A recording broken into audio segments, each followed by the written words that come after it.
ठीक है। अब हमारे पास एम्प्लॉई के टेबल में डाटा एंट्री अब हमने करनी है, हमने एम्प्लॉई रजिस्टर करना है।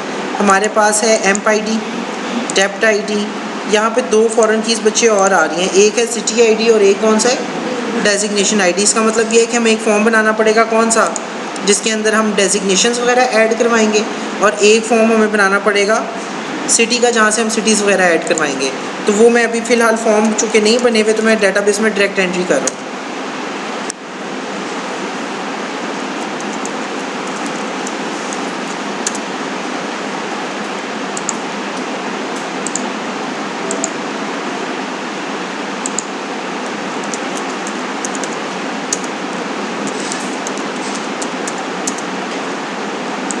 ठीक है, फॉर्म पे राइट क्लिक किया, add new item,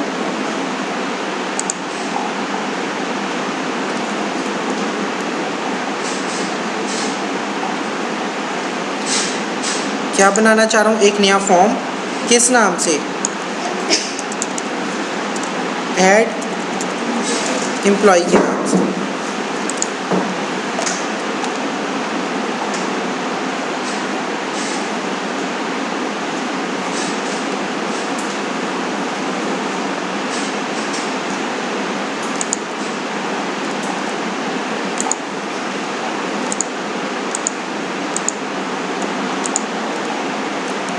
view, tool box. अब यहाँ पे अब आपने मुझे बताना है फॉर्म किस तरह से बनाऊँ, बताओ कैसे बनाऊँ।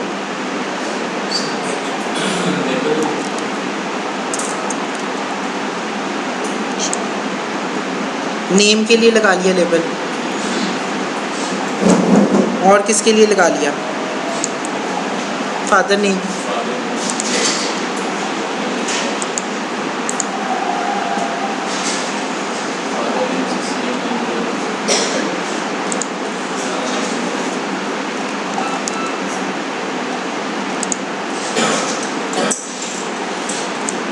Father name, CNIC, gender, department, designation के लिए लगा लिया, सिटी के लिए लगा लिया, और जी कंट्रोल V और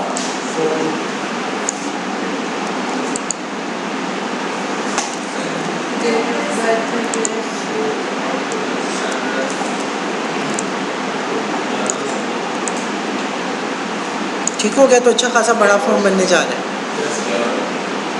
कितने हैं, एक कम है,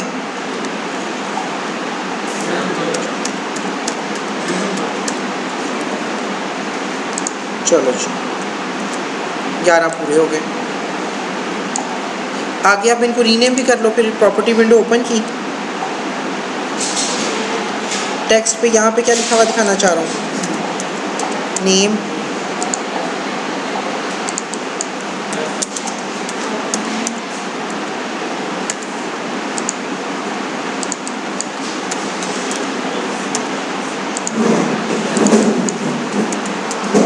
ईमेल रखा था, जेंडर,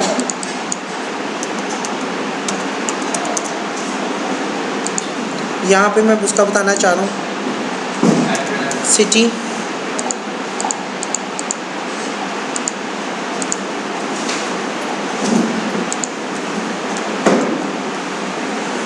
यहाँ पे लेवल 7 के अंदर डिपार्टमेंट दिखाना चाह रहा हूँ,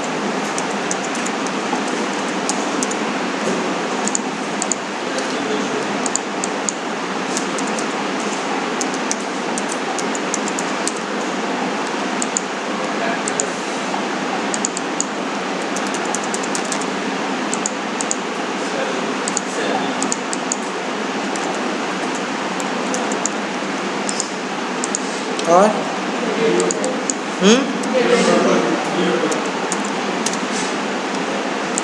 आगे क्या चाहिए, नेम के लिए आ गया, फादर नेम के लिए आ गया, CNIC के लिए आ गया,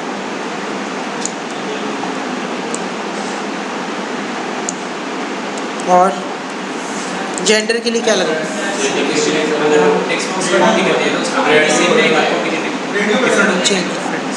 जी कौन बोले? रेडियो बटन लगेगा।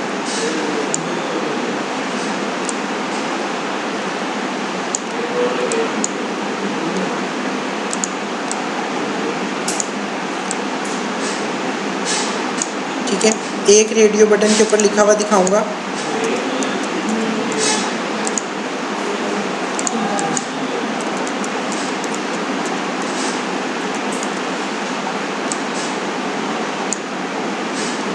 ओके, और सिटी के लिए क्या लगाऊं? क्या कर रहे हो तुम? जी, सिटी के लिए कौन सा कंट्रोल लगेगा? Very good, very good. उसके लिए यहाँ पे होता है कॉम्बो बॉक्स। क्या है? कॉम्बो बॉक्स ड्रैग किया, कॉम्बो बॉक्स ड्रॉप किया, यहाँ पे आपके पास कॉम्बो बॉक्स है।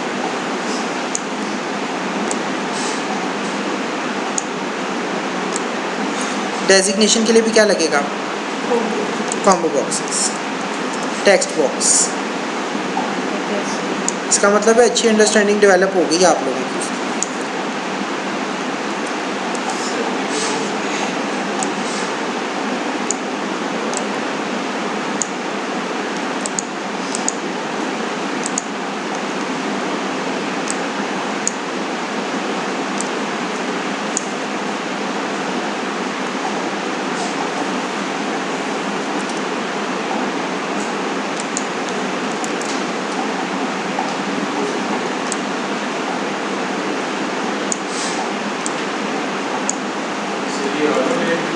जी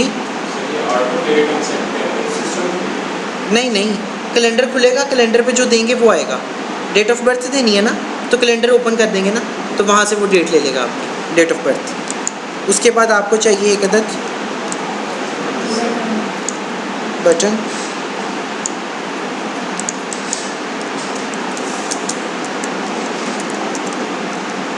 ओके हो गया? कोई चीज़ मुश्किल? चला के देखते हैं इस फॉर्म को कैसा बना है।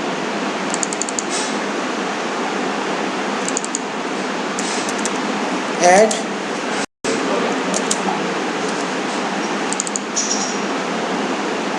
रन।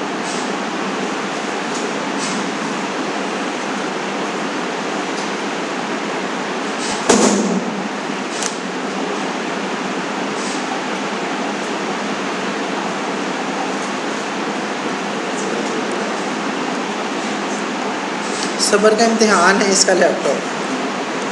और किसी के पास नहीं है? सही, तुम क्यों नहीं देते? तुम्हें क्या तकलीफ है?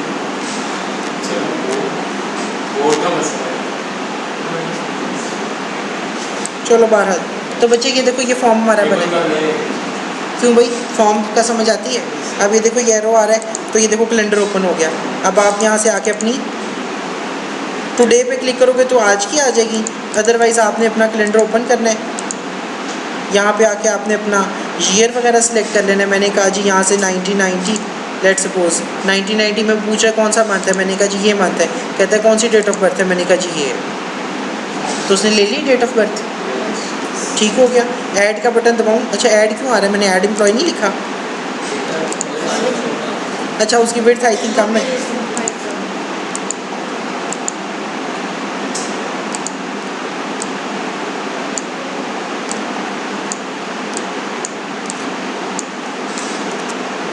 कोई चीज़ मुश्किल?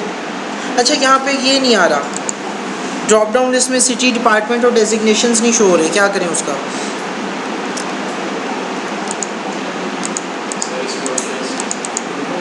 जी कैसे करेंगे ऐड? तो कह रहे सर आपने बताना है, हमें क्या पता। ये ड्रॉप डाउन लिस्ट के ऊपर ये छोटा सा एरो आ रहा है, इस पर क्लिक किया, यहाँ पे आके कहा use use data about items, यहाँ पे ऑप्शन आ रही है डाटा सोर्स की। मैंने कहा जी यहाँ पे जाके कहा ऐड प्रोजेक्ट डाटा सोर्स। कहते हैं कहाँ से डाटा देना है, मैंने कहा डाटाबेस से। कहते हैं किस तरह का मॉडल यूज़ करोगे, मैंने कहा data set, employ management system. Next next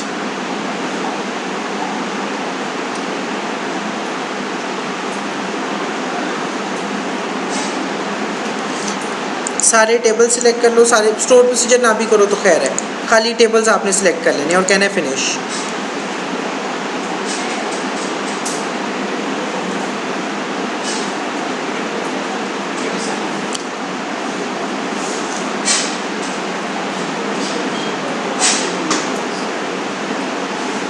हो गया। आप देखो डाटा सोर्सेज के अंदर यहाँ पे अदर डाटा सोर्सेज की ऑप्शन आ रही है, प्रोजेक्ट डाटा सोर्स की ऑप्शन आई, डेटाबेस का नाम आया,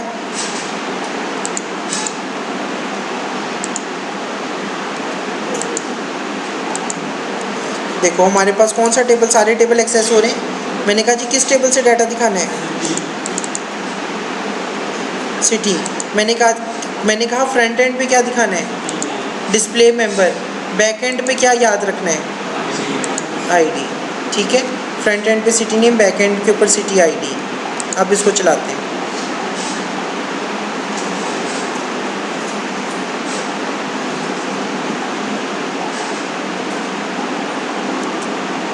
हाँ जी आया डाटा, आ गया लाहौर कराची जो डीबी में दिए थे। इसी तरह बाकी भी कर लो। Department this use data about items. अब दोबारा नहीं करना, न्यू ऐड ये नहीं करना, अब हुआ पड़ा है। Other data sources, project data source, table, किस टेबल से डाटा चाहिए, फ्रंट एंड पे क्या दिखाना है, बैक एंड पे क्या रखनी है, आईडी। इसी तरह designation, use data bound items, display member, किस टेबल से आप चाहिए, फ्रंट एंड पे क्या दिखाना है, बैक एंड पे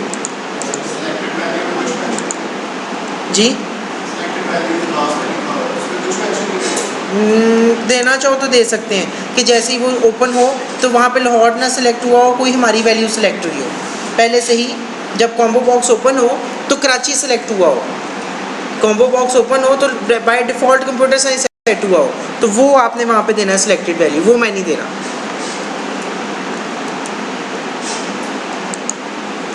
अब इसको चला के देखते हैं। रन किया,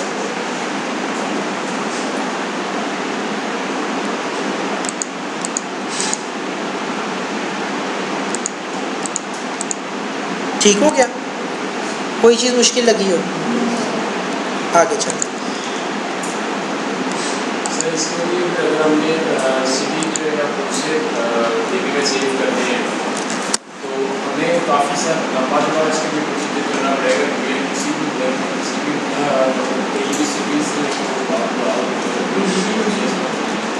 इसका हल क्या है? लो बच्चों वाला हल है, गूगल लो। क्या बात कर दी आप, यूज़र से नहीं एंटर करवाने, डेटाबेस के अंदर पहले से ही आपने ऐड करवा लेने। आपको स्क्रिप्ट मिल जाएगा, आपको क्रिएट टेबल सिटी और अंदर वैल्यूज इंसर्ट हुए में मिल जाएंगे सारे। अगर नेट आ रहा है तो मैं आपको चला देता हूँ, मसला ही कोई नहीं। लेट मी चेक अगर ये चलता है, गूगल हमारा अगर ओपन हो जाता है यहाँ पे, नेट कनेक्ट है यार,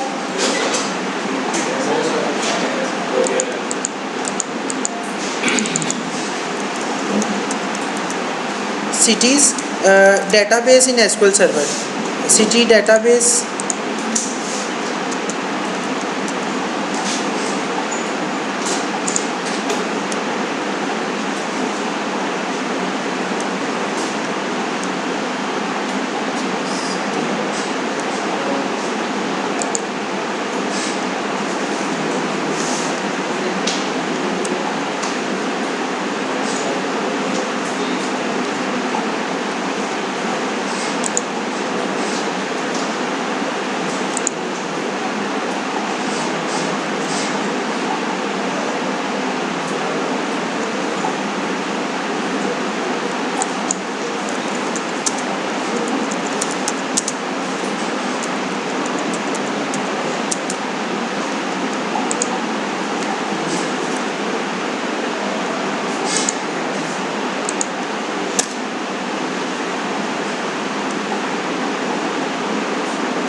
बहरहाल सॉफ्टवेयर हाउसेज में जाओ ना तो पहले से ही बनी हुई मिलती हैं, ठीक है, सिटीज़ की और उसकी, आपको खुद से नहीं ऐड करनी पड़ेंगी, मिल जाएगी।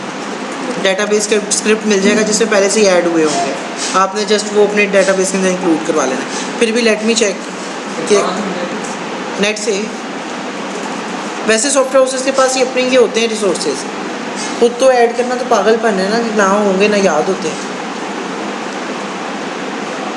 सर अगर हम एक जगह पर पहले से सॉफ्टवेयर चल रहा है, वो डाटा स्टोर कर रहे हैं, तो सारा उनका प्रोसीजर चल रहा है और हमने उसे सॉफ्टवेयर को अपने सॉफ्टवेयर से चेंज करना है, तो वो सारा हमें डाटाबेस दोबारा बनानी पड़ेगी जो कि रिकॉर्ड से। नहीं समझ आई, अपने सॉफ्टवेयर से चेंज करना है, नहीं समझ आई। सर एक बंदे ने पहले सॉफ्टवेयर बना के दिया हुआ है, कंपनी में चल रहा है, हम लोग चाहते हैं उनसे डील करते हैं कि हम लोग आपका सॉफ्टवेयर जो है से अच्छा सॉफ्टवेयर जो है आपको देते हैं। Very good. सिर्फ अपना सॉफ्टवेयर बनाओ, डीबी उनकी इंपोर्ट कर लो, डेटाबेस और में जो डाटा है ना जो उधर पड़ा हुआ है वो आपने इंपोर्ट कर लेना है अपनी डेटाबेस के अंदर। अपना सॉफ्टवेयर बनाओ, अपनी डीबी बनाओ। अब लेट्स सपोज एम्प्लॉइज़ के टेबल में डाटा वही चाहिए जो उनके पास एम्प्लॉइज़ हैं, तो अब वो MS एक्सप्रेस में बनाओ, फलाने में बनाओ, वहाँ से आप स्क्रिप्ट जनरेट कर लो, वो आपको एक टेक्स्ट फाइल दे देगा, वो टेक्स्ट फाइल आप इंसर्ट कर लो एसक्यूएल सर्वर के अंदर, हो जाएगा।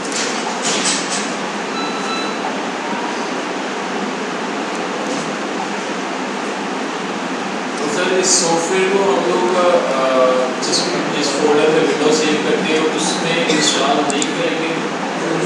नहीं समझ आई सर, हम लोग सॉफ्टवेयर को इंस्टॉल कर लेते हैं और फ्रंट टाइम पे विंडो का कोई मसला आ सकता है, विंडो फ्रंट हो सकती है, अब हम लोग दोबारा से विंडो करनी पड़ती है, तो वो जो सी ड्राइव में डाटा पड़ा होता है वो सारा जाएगा।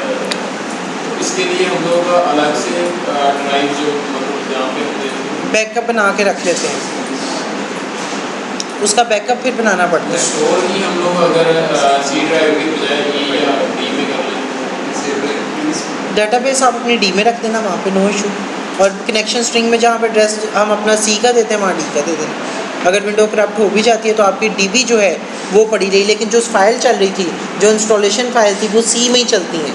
सवाल ही पैदा नहीं होता कि आपकी इंस्टॉल किसी दूसरे फोल्डर में हो जाए। पाथ आप बता देते हैं, जो उसकी हैवी फाइल्स होती हैं वो फेंक देते हैं दूसरी ड्राइव में, लेकिन जो उसकी कोर फाइल है वो सी में ही होती हैं, विंडोज़ के साथ इंटीग्रेट होती हैं। वो तो आप रख ही नहीं सकते लहदा कि भाई विंडो करूँ तो वो दोबारा एक्सी चलनी शुरू हो जाए, नहीं।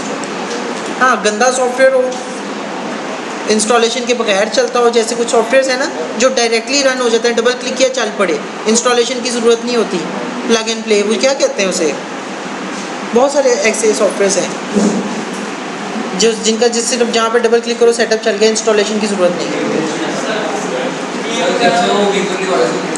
ओ भाई इधर तो देखो। अच्छा, अगर आप इंस्टॉल नहीं करना चाह रहे, यहाँ पे इंस्टॉल के नाम से फ़ोल्डर बनाया था मैंने कल, नहीं बनाया था?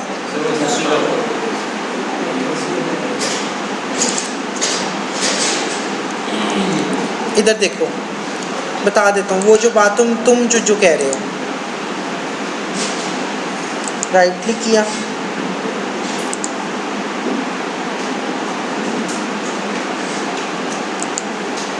पब्लिश,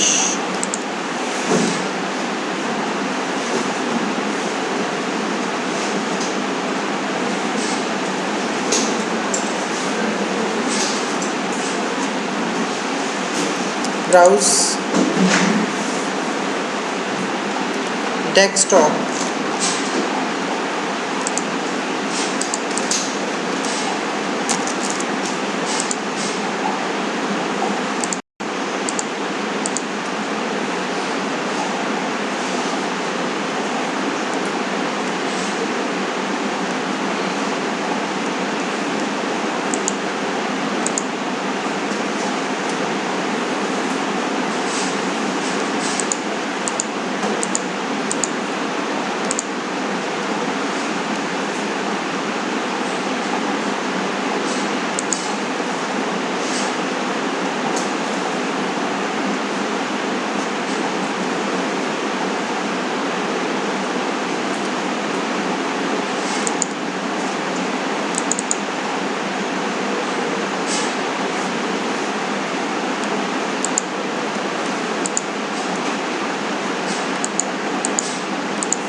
बहरहाल इसकी मशीन में मेरा ख्याल है कोई प्रॉब्लम है जिसकी वजह से इसे ये पब्लिश नहीं करने दे रहा।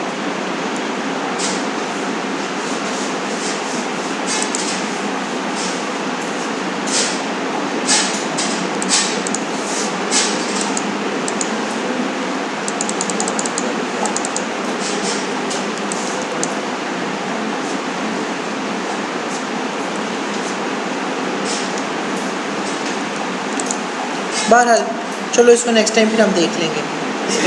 डीबग मोड में ना मैंने कैलकुलेटर बनाया था, वो क्या गया था, पब्लिश हो गया। डीबग मोड में पब्लिश हो गया था, हो जाता है वो तो, कैसा मसला नहीं हो गया था, रिलीज मोड में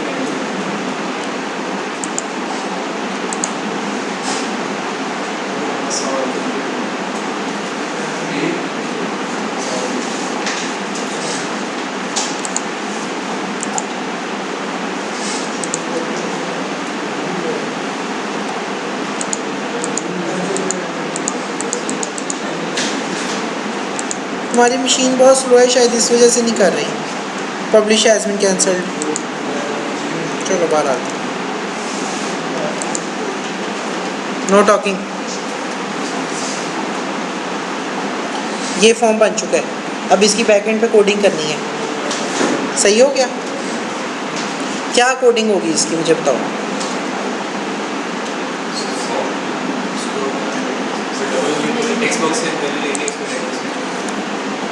चलो शुक्र है ये बातें याद हो गई हैं। ऐड एम्प्लॉय,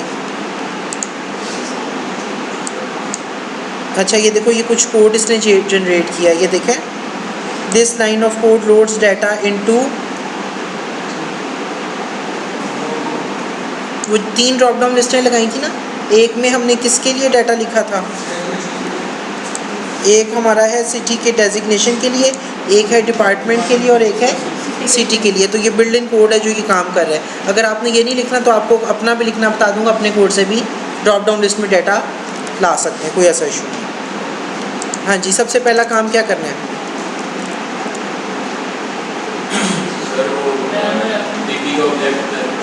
हाँ डेल इन मेरे भाई, अच्छा अभी हम ना आर्किटेक्चर फॉलो नहीं कर रहे, आर्किटेक्चर के बगैर है, ये है ही नहीं, BLL डेल नहीं है। बताओ क्या करें? किसका?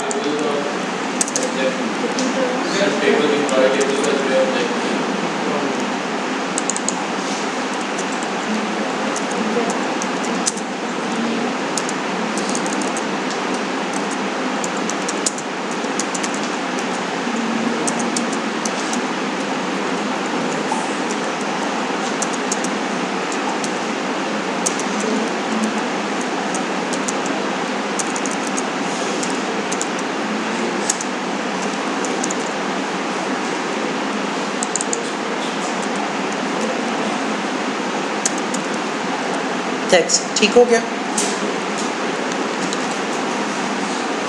हेडर और obj dot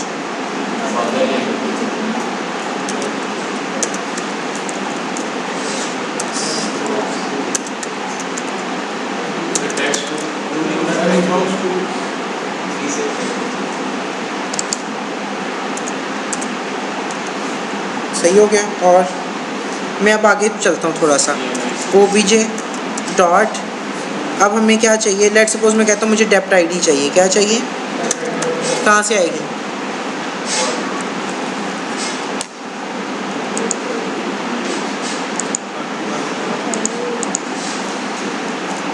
combo box 2 dot selected value. अच्छा एक चीज़ याद रखना, कंट्रोल्स का थोड़ा सा ना फ़र्क है। टेक्स्ट बॉक्स अगर लगाए हुए हैं तो टेक्स्ट बॉक्स से वैल्यू गेट करने के लिए क्या लिखते हैं? डॉट। लेकिन अगर ड्रॉप डाउन लिस्ट है तो उसके लिए क्या लिखना है? Dot selected value. एरर क्या दे रहा है ये? डेप्ट आईडी क्या है? इंटीजर। ये क्या रीड कर रहा है? तो इसको किस में कन्वर्ट करना है?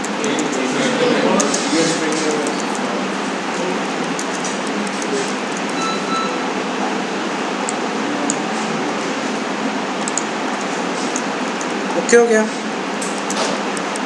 obj dot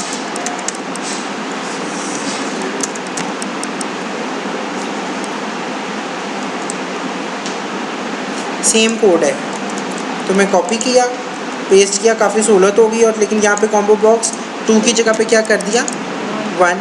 same line copy की, कंट्रोल C कंट्रोल V, कहाँ चेंजेस कर लो, बस obj डॉट डेजिग्नेशन ID कर दो और इसको कॉम्बो बॉक्स 3 कर दो।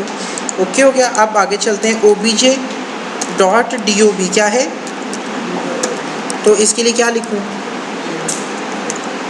ये date time picker 1 dot selected, नहीं, date time picker 1 dot text,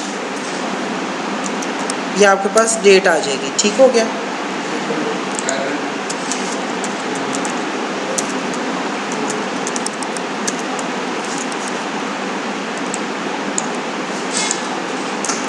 okay हो गया। और बताओ, जेंडर रह गया, जेंडर वाला काम ज़रा ओके।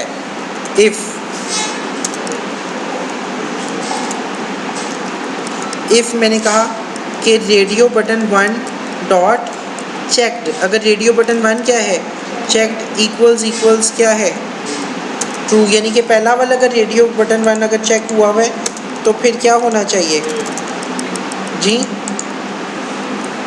तो obj dot gender equals to mail.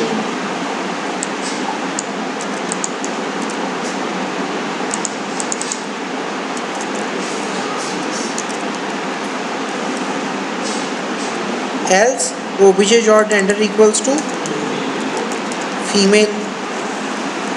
कोई चीज़ मुश्किल? आगे चलते हैं, अभी इसमें एक इशू है वो बाद में डिस्कस करेंगे। obj डॉट, मेरा ख्याल है ड्रॉप डाउन लिस्ट भी हमने देख ली कि भाई इसमें डाटा कैसे दिखाना है, गेट कैसे करना है, रेडियो बटन भी देख लिया, डेट पिकर भी देख लिया, तो वावा कंट्रोल देख लिया। बस अभी इतना ही डाटा रहने देते हैं और इंसर्ट करके देखते हैं। डेटाबेस का ऑब्जेक्ट बनाना चाह रहा हूँ, कैसे बनाऊँगा?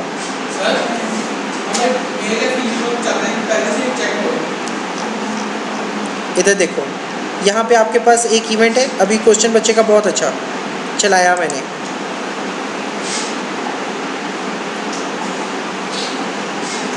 दोनों ठीक है। तो लेकिन जब ये चलता है तो कोई चेक नहीं होता, वो कहता है पहले से एक सिलेक्ट हो। तो उसके लिए आपने पेज के लोड के इवेंट पे लिखना है radio button 1 dot checked equals to true. आप पहले देखो नहीं आ रहा था, अब चलाऊंगा तो एक पहले वाला चेक होगा, पहले वाला पहले से सिलेक्टेड होगा। अगर फीमेल करवाना है तो रेडियो बटन, यार ये एक तो पता नहीं कहाँ से आएगा, रेडियो बटन 2 डॉट टेक, अब फीमेल सेलेक्ट हुआ होगा, जैसे फॉर्म ओपन होगा फीमेल सेलेक्टेड होगा। सही हो गया। तो अब या तो ये सिलेक्ट होगा या ये होगा, दोनों इकट्ठे नहीं होंगे और एक लाजमी चेक होगा। सही हो गया, वेरी गुड। अब डेटाबेस में डाटा इंसर्ट करवाना है, बल्कि फिर एक चीज़ और भी देख लो, मैं ये चाहता हूँ जब फॉर्म ओपन हो तो बाय डिफ़ॉल्ट डेजिग्नेशन या डिपार्टमेंट को बाय डिफ़ॉल्ट कोई और सिलेक्ट हुआ हो। पहले अभी हमारे पास क्या सिलेक्ट हुआ आता है 1 वाला कंप्यूटर साइंस, मैं कहता हूँ नहीं मैथ्स कॉम सिलेक्ट हुआ हो, क्या सिलेक्ट हुआ हो, तो फिर ये कैसे सेटिंग करेंगे, यही पेज लोड पे डिपार्टमेंट के लिए कौन सी ड्रॉप डाउन लिस्ट थी, combo box 2 dot selected value equals to 4। अब जब ये देखो चलेगा, पहले कंप्यूटर साइंस सेलेक्ट हुआ होता था, अब जब चलेगा तो वो चौथे नंबर पे मैथ्स कॉम सेलेक्ट हुआ होगा, चौथे नंबर वाली वैल्यू सेलेक्ट हुई होगी। देखो नहीं, बड़े अफसोस की बात है।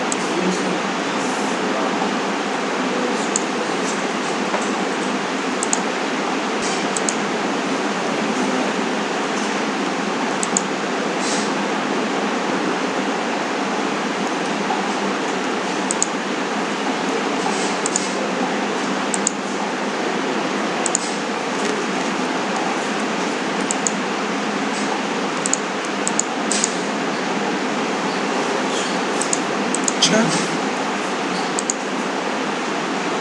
सॉरी, ये लाइन यहाँ नहीं लिखनी, ये लाइन एंड पे लिखनी है, अब चलेगा।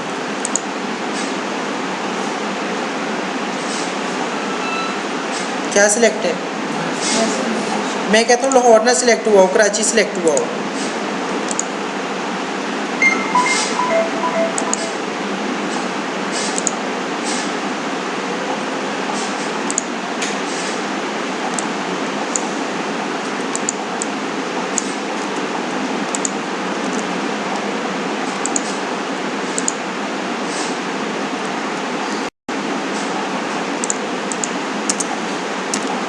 अब लाहौर नहीं सिलेक्ट हुआ होगा, कराची सिलेक्ट हुआ होगा, और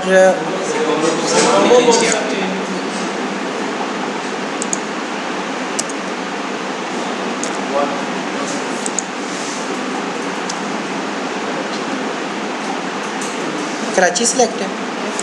अब ये यहाँ ये देखो, जब मैं खोल ड्रॉप डाउन लिस्ट नीचे करता हूँ तो मैथ्स कॉम सिलेक्ट हुआ हुआ था, तो ये आपकी अपनी मर्जी है। अच्छा, डेट भी हो गया। अब एंट्री करवाना चाह रहा था, सॉरी, मैं यहाँ पे है नेम कहा जी, M Waqas Asghar, father name, CNIC पता नहीं लिया नहीं लिया, ईमेल लिया है कि नहीं लिया, जेंडर, सिटी, मैं कहता हूँ जी डिपार्टमेंट है हमारा कंप्यूटर साइंस, लेक्चरर, एड्रेस दिया, डेट ऑफ बर्थ।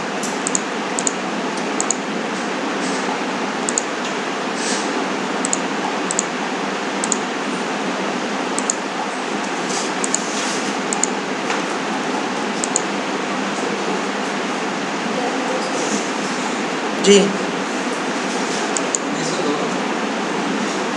बस मेरी रूह बैठी हुई है यहाँ पे।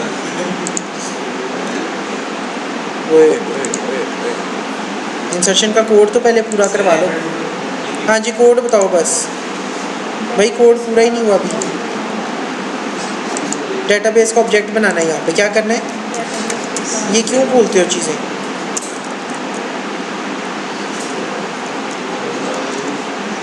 Online management, employ management system entities, DBO विजय,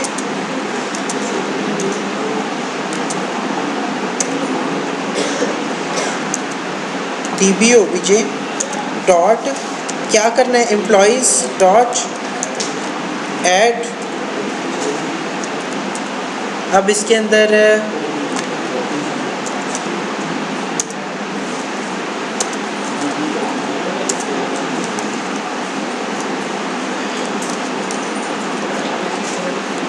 चलो जी,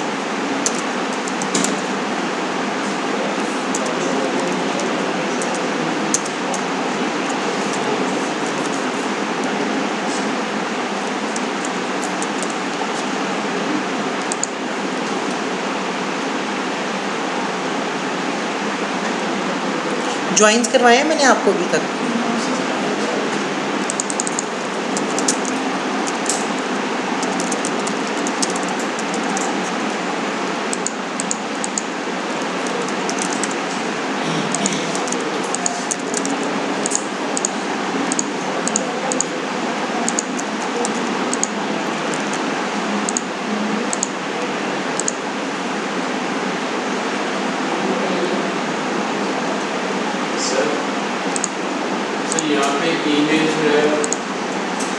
बैकएंड पे चेक लगाना पड़ेगा। सर हम चाहते हैं कि एक्चुअली नेम और अच्छा उसका फादर नेम है वो रिकॉर्ड हो लाजमी, वो क्या हो? लाजमी रिकॉर्ड हो, उसके बगैर डेटा एंट्री हो। सर ऐसे ये चेक के पास लगाया तो था, कल लगाया था, कल लगाया था।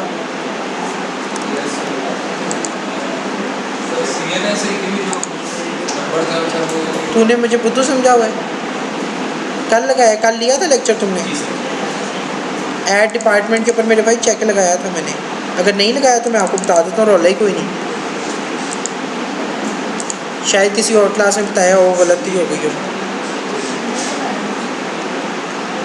नहीं बताया? अच्छा चलो देख लो। और एक्सेप्शन हैंडलिंग भी नहीं कराई? Try catch. बड़ी कन्फ्यूजन होती है मुझे ना, पता नहीं कौन सा काम किधर है। चलो बहरहाल करवाई थी, हाँ की थी ना, पता तो नहीं चाहिए। बहरहाल चलो, ये इफ़ की कंडीशन लगानी है। इफ़ जितना कोड मैंने लिखा था वो किस में लिख दिया मैंने, इफ़ में, बाकी किस में लिखा, एल्स। मैं कहता हूँ if text box 1 dot text not equals to क्या हो, एम्प्टी, एम्प्टी अलाउ नहीं है। एंड की कंडीशन, और भी किसी को चेक करना है इकट्ठा, and text box 2 dot text not equals to क्या है इसके, तो ये काम कर दे। अगर ये दोनों टेक्स्ट बॉक्सेस ये हैं तो कर दे। सर इसमें अगर नहीं एंटी है तो और मैसेज नहीं समझ आई सर, अगर उसने एंट्री नहीं की तो हम सबमिट का बटन दबाते हैं तो चलेगा तो नहीं, लेकिन वो तो मैसेज होगा। मैसेज करेगा क्यों नहीं करेगा?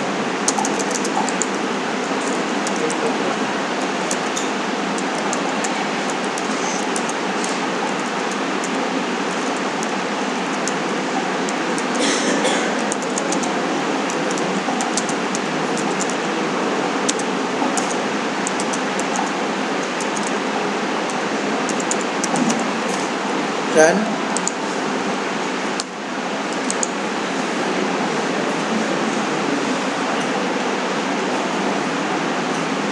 मैं आया, मैं ज़्यादा से आना बना, मैं क्या ऐसे ही ऐड एम्प्लॉय करो, क्या कहते हैं? और भी इसको बेहतर किया जा सकता है। आगे यहाँ पे स्टार्स बने हुए आ जाए रेड कलर के। सर वो CNI से नंबर से ज़्यादा एंटर ना कर सकते, उससे नुकसान भी है। नहीं करवाया मैंने पहले। अच्छा, मुझे जहाँ तक याद है बताया था। हाँ, मास्क टेक्स्ट बॉक्स लगाया था। सेट गेट के फंक्शन बनाए थे, उसमें हमने किया था। अच्छा, यहाँ पे आपके पास है बच्चे मास्क्ड टेक्स्ट बॉक्स, क्या है? Set mask.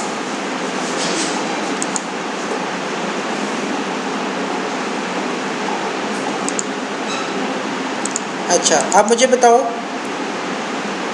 CNIC कितना कितना होता है डिजिट्स का? मुझे CNIC 1 2 3 4 5 आते हैं, डैश 1 2 3 4 5 6 7 डैश 1।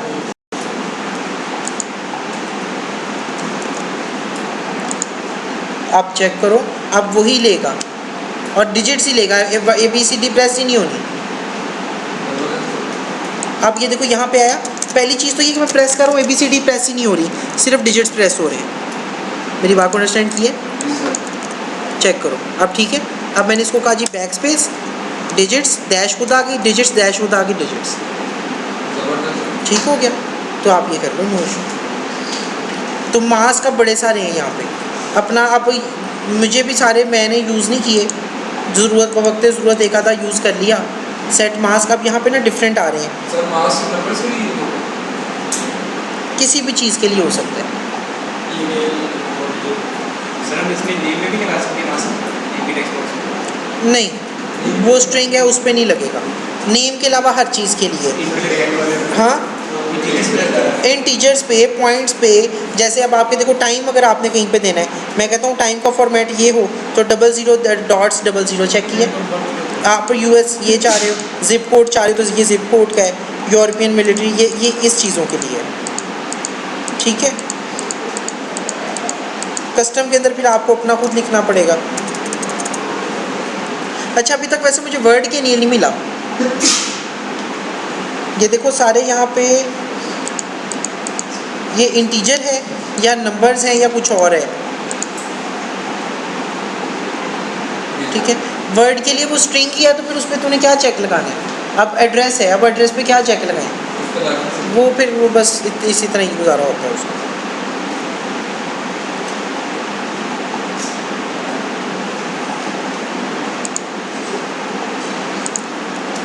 और कोई क्वेश्चन किसी का? देख लो फिर ना कहना, पूछो जी। अगर हम मतलब जितना करनी है वो ठीक है, बेस्ट है। अब नेक्स्ट क्लास में क्विज भी है, तो अगर हम ओवरऑल व्यू ले लेंगे हमने कैसे स्टार्ट किया और ये हमें चीज़ें डेप्थ पे नहीं, लेकिन हमें नो इशू, नो कमाल बात की है, ठीक है। इधर देखो, बच्चे अगर आपने कामयाबी हासिल करनी है तो सबसे पहला असूल ये है, सबसे पहले आपने चुप करके बनानी है डीबी। ये पहला स्टेप है। अब आपको मैं ऐसा नेक बनूँ आपके आगे कि जी मैंने बड़ा काम सिखा दिया तो बड़ा ये कोर्स फारग हो जाएगा अगर डीबी नहीं आती। तो डेटाबेस बहुत अच्छी होनी चाहिए, आपकी सोच से परे कितना इम्पोर्टेंट ये काम। डीबी सबसे पहले आपने ईआरडी डिफाइन करनी है, डेटाबेस के अंदर टेबल्स बनाने हैं और स्टोर प्रोसीजर्स बनाने हैं, ज्वाइंस वाले स्टोर प्रोसीजर्स बनाने हैं, व्यूज़ बनाने हैं, ट्रिगर्स बनाने हैं।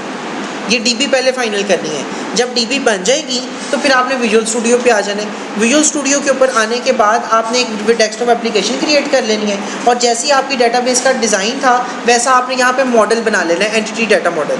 दरअसल डेवलपमेंट की टेक्निक ये है कि डेटाबेस में जिस नाम से टेबल होते हैं उस नाम से C# में क्लासें बनती हैं, C++ में क्लासें, क्योंकि डेटाबेस में जो टेबल है वो भी एंटिटी है, क्लास भी एक एंटिटी है। दरअसल फ्रंट एंड से जब डाटा मैंने गेट करना है तो बजाय इसके मैं बार बार वेरिएबल लिखूँ, string name, string father name, तो हम एक ऑब्जेक्ट बना लेते हैं। उससे ये होता है कि अगर मुझे डिफरेंट बटन्स के पीछे सेम वेरिएबल की ज़रूरत पड़े तो मैं ऑब्जेक्ट बना लूँगा, मुझे वहाँ पे वेरिएबल्स दोबारा लिखने नहीं पड़ेंगे, पहली चीज़। दूसरी चीज़ ये कि अगर दो एंटिटीज़ सेम है तो मैं वहाँ पे इनहेरिटेंस यूज़ कर सकता हूँ, अगर वेरिएबल्स के केस में ऐसा नहीं है। तो डेवलपमेंट की टेक्निक है कि डीबी में जिस नाम से टेबल है उस नाम से क्या बनानी है, क्लास। फिर दूसरी चीज़ ये कि उस क्लास में वो वेरिएबल्स बनाने हैं जो डेटाबेस के अंदर टेबल्स के अंदर कॉलम थे, नेम, फादर नेम, CNIC। अब यहाँ गेटर सेटर बनेंगे, फिर ही मैं ऑब्जेक्ट के ज़रिए डाटा एक्सेस करूँगा ना उसका। अब फिर एक और प्रॉब्लम यहाँ खड़ी हो जाती है, भाई डेटाबेस में डाटा टाइप होती है वारचार, C# में वारचार नहीं होती। तो आपने C# में स्ट्रिंग मैच करती है, डेटाबेस में अगर डाटा टाइप फ्लोट है तो यहाँ डबल मैच करती है, यहाँ पे डेटाबेस में अगर डेट है तो यहाँ पे डेट टाइम मैच करती है। तो ये डाटा टाइप्स हुई। तो अब हमने जो मैंने लास्ट में एंटिटी डाटा मॉडल आपको करवाया था ना, वो ये काम खुद कर लेता है, आपकी टेंशन नहीं है। फिर फ्रंट एंड के ऊपर यूज़र इंटरफेस बनाया, बटन के क्लिक के ऊपर डाटा उठाया, डेटाबेस में भेज दिया। इवेंट्स आपके पास हैं, जो रिक्वायरमेंट है उस पर वैसा कोड लिखो, आपका ऑपरेशन परफॉर्म हो जाएगा। डीबी पहले देख लो कैसे बनाई थी।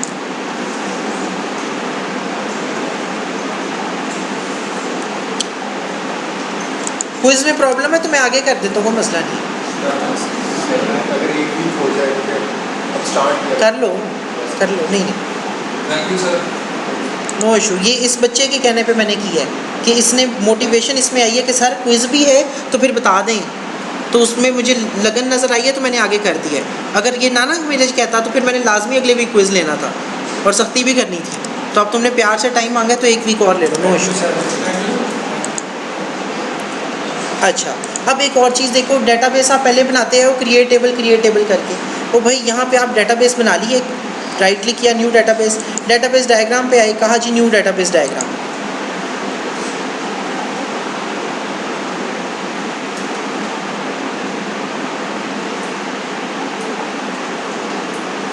ये बनानी आ गई थी कि इसमें भी कोई प्रॉब्लम है तो पूछ लो फिर।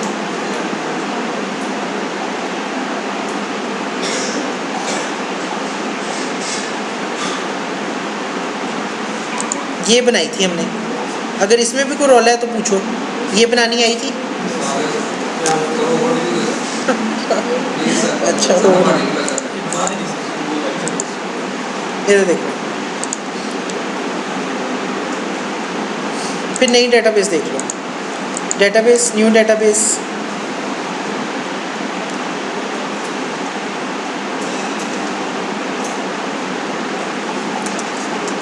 Sample, okay. सैंपल के नाम से डीबी बन गई। अब आपने मुस्तकबिल में यहाँ टेबल्स बनाने हैं, टेबल के फोल्डर में टेबल्स आएंगे। फिर हम जब स्टोर प्रोसीजर्स बनाएंगे तो प्रोग्रामेबिलिटी स्टोर प्रोसीजर्स के अंदर क्या यहाँ पे हमारे बनेंगे, स्टोर प्रोसीजर्स यहाँ पे हम क्रिएट करेंगे। और व्यूज़ के टेबल में हम क्या बनाएंगे, व्यूज़ बनाएंगे। टेबल्स पे आए, राइट क्लिक किया, न्यू टेबल करने के बजाय मैं कहता हूँ भाई डायग्राम ही क्यों ना बना लूँ, न्यू डेटाबेस डायग्राम, यस बन गई, क्लोज। अब आपने लेट्स सपोज आपके पास दो एंटिटीज़ थी, एक डिपार्टमेंट था एक एम्प्लॉय था, तो राइट क्लिक किया, पेरेंट टेबल कौन सा है, अब ये ERD जो पेपर पे बनी होगी वो इम्प्लीमेंट करनी है, न्यू टेबल डिपार्टमेंट, ये टेबल बन गया, पीछे यहाँ टेबल्स भी खुद बन गया। अब इसके एट्रीब्यूट्स, डेप्ट ID, नेम,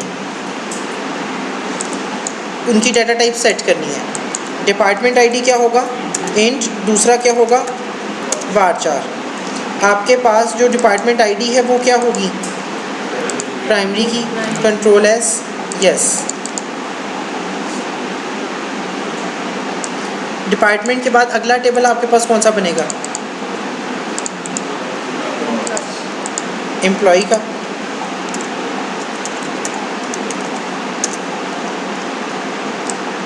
उसके एट्रीब्यूट्स क्या होंगे?